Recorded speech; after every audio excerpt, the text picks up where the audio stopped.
Hey everybody, welcome back to day 3, Breakfast with Bob from the Datev Challenge Roth. My name is Bob Babbitt, brought to you by HOKA Fly Human Fly, Master Spas, deboer wetsuits, Outrigger, Kona Resort and Spa. Stay longer, save more. And of course, our Challenged Athletes Foundation, our next guest, 3-time Olympian, 2-time ITU World Cup champion, and bronze medalist, Mr. Vincent Luis joins us. Vincent, how are you? Yeah, I'm really good, Bob. How are you? I'm spectacular, and this is a maiden voyage. This will be your first full distance race. Yeah, I mean, I still get to finish the race, but hopefully on Sunday I can say that I've completed a full distance race, yeah. How has the training changed for this?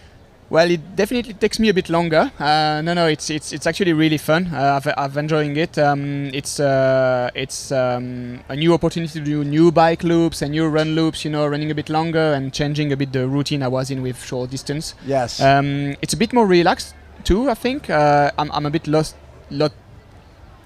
stressed about metrics and datas, because you know when you have to run for 2 hours, it's less stressful than going on the track and having a really proper session to achieve. Right. So yeah, no, it's been a bit more relaxed, but yeah, definitely a lot of hours on the saddle. So in the racing that you've done, some of the T100, you did T100 San Francisco, you did Singapore. Do you find it that different from the ITU format? It is not that different. Besides honestly. the fact drafting. Yeah, and no drafting. it is still a 3 hours race, and yeah, short distance. Of course, we raced up to 2 hours. It's not really different. It's different people. Right. Some of them are the same. I mean, Jelle Geens, Martin van Riel. Yes. I've raced them for 10 years now, so I know them. But there are new faces. Rico Bogen, Mika Nuth, really powerful guy. So yeah, it takes a bit to adapt. I think I still need to work a little bit on the higher power on the bike, because I thought with 2 hours spent on the saddle, these guys will calm down, but they don't. No, they go harder. So yeah, I do need to elevate my game a little bit. Yes. So I know you just opened up your own coffee shop.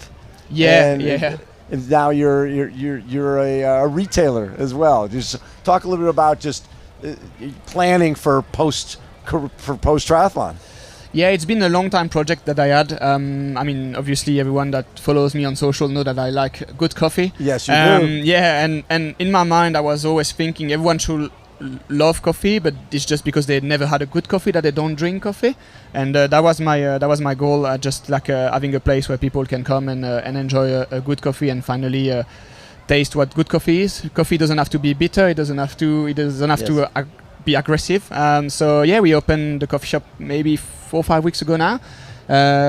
We open almost every day except Tuesday. It's in Montmartre, so the heart of Paris, next to Sacré-Cœur. Oh, very pedestrian cool. street, so we have a big terrace and everything. It's really nice. We do a lot of events with brands too. We had the premiere of the Tour de France Netflix show 2 nights ago, and Very yeah, cool. every week, every 2 weeks we have something new with different brands. So it's quite good. We getting into having a little bit of a run club also that starts from the cafe. But yeah, if you have anything that you wanna do at our cafe, we can do it for sure. We'll come over. Yeah, definitely. We should film a breakfast with Bob in there. We'll do breakfast with Bob from your coffee shop. Definitely. I would love that. So for one of my favorite things about you is how you sort of turned your mentality around, because it's racing, winning. You're going to the Olympics 2016. Everybody's going, you're going to win, and you sort of get out of your comfort. You end up with injuries with both legs leading into the games. Because it's like a lot of times people think you have to do something extra special. It's the Olympics. It's not just another ITU race, but because you looked at it as it's the Olympics, you did more than you probably should have. Yeah, definitely. I mean, in 2015, the year before Rio, I was winning, I was on the podium at every single race. So I just went to the Olympics as one of the favorites, and for some reason I just thought, I should do something special to win the Olympics. But at the end of the day, the Olympics is just another race. It's just an Olympic distance. You've done hundreds of them before, and you're going to race the same people. It's just having a normal day can get you a top 8 or a top 5 at the Olympics, because half of the field is gonna show up injured, like I did, because they wanted to do something special. Right. So actually I had this chat with Jan Frodeno not long ago, and he said, well, half of the field they're too stressed, so they won't perform, and 25% of the field is injured, so it's only 25% left to win the race. And I think it's actually really true. And I was stupid enough to do it again in 2020 and win everything in 2020, and just wanted to do something special again. And 2021 I showed up a bit injured, but it's I mean, all in all, going to the Olympics is an amazing experience. When I received the French package with all the clothes and all that, it's always like something really amazing. And being in the Olympic Village, and then I come back home and I tell everything to my parents. I'm just grateful for the experience. And of course, I would have loved to bring back more than a bronze medal, but it was definitely something worth living. But I think what you brought back was, after the disappointment of being one of the best in the world and then getting 7th place in 16, you go to running camp in Kenya, and these people are walking around barefoot. These people are living in mud huts. If they want to go to the bathroom, there's a hole a few blocks away, and they're like, you went to the Olympics? You got 7th in the Olympics? It sort of changed your whole attitude for racing and life and everything else. Yeah, when I came back home after Rio Olympics, I was really disappointed and I don't know, kind of a bit embarrassed of myself, and I didn't want to train anymore. I didn't want to race, so I stopped my not my career but my season right after Rio Olympics. Bear in mind it's in July, so middle of the season. Yeah, and I mean, days were coming by, months were coming by, and I was still not training, not doing anything, just staying at home all day. And some of my friends, I think early in December, they came up and they say, well, we took tickets to go for a running camp in Kenya, and you're coming with us.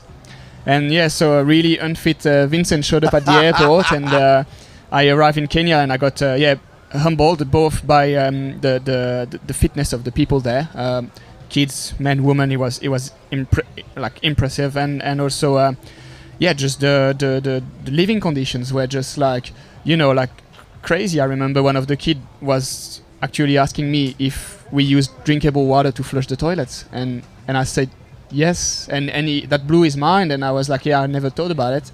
And so many things like that just bring you back to earth, and when you tell them the story of why you came there because you were disappointed, and then you said, I was disappointed because I was 7th at the Olympics, and they said they don't even own a passport, they can't even leave the country. Right. Well, it brings you back to earth, and then when you come back home, you really definitely have a different vision on your life. You're feeling more grateful, and you make sure you turn off the light when you leave the house. Well, and also, you've probably got family members who have never traveled, right? Yeah, no. I brought my auntie a few years ago to Portugal because I have a house in South Portugal, and she's never left. She never went further from her villages than what her tractor can bring her. So it's like a 30k radius around the villages. She never went further because she never drove any further. The tractor couldn't go that far. Yeah, so for her, taking a plane going to her airport, she was scared to be attracted by the ocean and taken away. Yes. She's never seen the sea or the ocean. So she would stay like 5 meters far from the ocean because she was too scared the water will get her and pull her away. So it's just crazy. And then when you think about it, like the life we have, like flying business class and just having visiting country. I was in San Francisco like a month ago, and Singapore, and I traveled the world, and I met with the Prince of Bahrain, all these people, the King of Bahrain I met last year. It's incredible to think about it. And when you actually sit down on your couch and you think like that, for my dad coming here, it's already like a massive overthinking and stressful, and for me just traveling the world, nothing happens. We have to sit down and really think about it and really realize how lucky we are. Does it change the way you approach racing and training? Yeah, definitely. I mean, I'm a lot less stressed about having a bad day at training. I think when I was younger, all I could focus on is what pair of shoes I'm gonna put for the track session on Tuesday. Things like that. I was just just focus on really material and not so important things, and then it makes you realize, you know what, I have a bad session, but I'm gonna go back home and I'll see my girlfriend and she's healthy and I'm healthy and my parents are healthy, and and I'll go down and I'll have enough money on my bank account to buy dinner tonight, and all these things. You're a bit like, well, you don't really think about it, but when you see the other side, yeah, you're like, okay, yeah, that's a cool life I'm having. So this is going to be your first ever long distance race, and you could not have picked a better long distance race, because as you found out already, the community here is unbelievable. And when you see the crowds on race day, I mean, obviously you raced in Paris during the Olympics. You've seen crowds. You know what it's crazy is. But I think you're going to be racing with a smile on your face all day long. Yeah, no, I think that'll be crazy. I was here 20 years ago. My dad raced here 20 years ago. Really? Yeah, that was his first long distance ever. And I was here as a young kid, and we slept at the camping, and every single day we were at this expo walking around, and I bought my first bike case to travel here at the expo in Roth. Yeah, so that was crazy. That was good memories. And when I went to swim in the canal this morning, I thought about it when I stand on that bridge looking at my father. So yeah, I'm definitely looking forward for Solerberg Hill and being there with everyone around, and the finish line in the stadium and all these things. But yeah, I'm coming back here 20 years after my dad first competed. Is your dad here? My dad arrives today, yeah. So, no way! Yeah. So you were here watching your dad race, now he's here, going to be here watching you race. Yeah, exactly. So we did a full, we'll put the pictures up tonight, but we did a full custom bikes with kind of memories about him and everything. So yeah, no, it's quite good, 20 years. I just like the way you think. You were in San Francisco wearing 49ers, race kit, helmet, the whole bit. You spend a lot of time trying to, because at the end of the day, you guys are entertainers, right? Yeah. You're a pro athlete, but you're following the fact that people care about what you're doing. That matters. Yeah, I definitely think it's also a good aspect of long distance is we have a lot more freedom in everything, in choices of where we want to race, what brand we want to work with, and we don't have a governing body on top of us telling us what to do. And this is what I like, and I always thought, these guys, we have really stylish guys and classy guys like Jan Frodeno, and they have their own IDs, and also Laura Philippe, Daniela Riff, they have their own identity. Like people can say, Jan Frodeno, his colors are blue, white, and gold. That's his colors. Like it's an ID with Jan, and Daniela is pink and white, and that's the IDs, And I always thought, I need to create something around me, like not a brand, but just like who I want to be, who I want people to see, and I would just want to show like my true self. And I just thought, well, I like things that are like that make sense, and I just thought, 49ers in San Fran, that was really good. We're having something special here, like more around the old school, like German race cars. Very cool. We're having something for Fréjus, like really Côte d'Azur style. So every time we try to come up with something, I mean, the guys on the design area are working a lot. I'm trying to like not spend too much energy on it, but I do believe, just inspiring people to like be themselves and show their true self, and just having a bit of self-expression. I think it's quite good, and now there are so many companies that can help you like customize your suit or your helmet, and I think it's quite cool because not everyone wants to race in a black and white suit, and you can actually show your true colors, and we know triathletes like to show a few colors. Well, and that's what I love about really the longer distance racing. When you're doing ITU racing, it's your patch has to be 2 inches, and this is the kit you have to wear. You can do whatever you want in the longer distance racing. You can put any logos you want.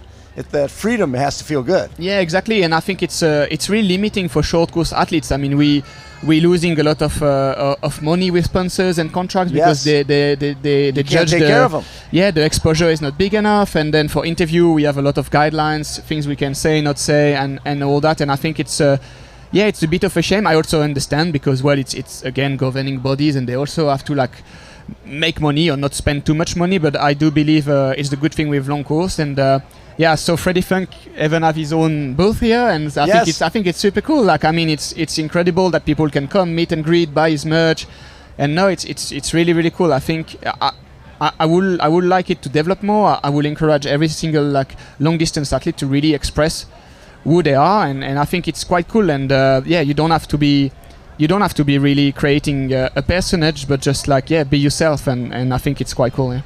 It's funny because a lot of people will be meeting you for the first time, even though you've been You on the ITU circuit, 129 starts, 50 podiums, 24 wins, and a lot of people, this is their first exposure.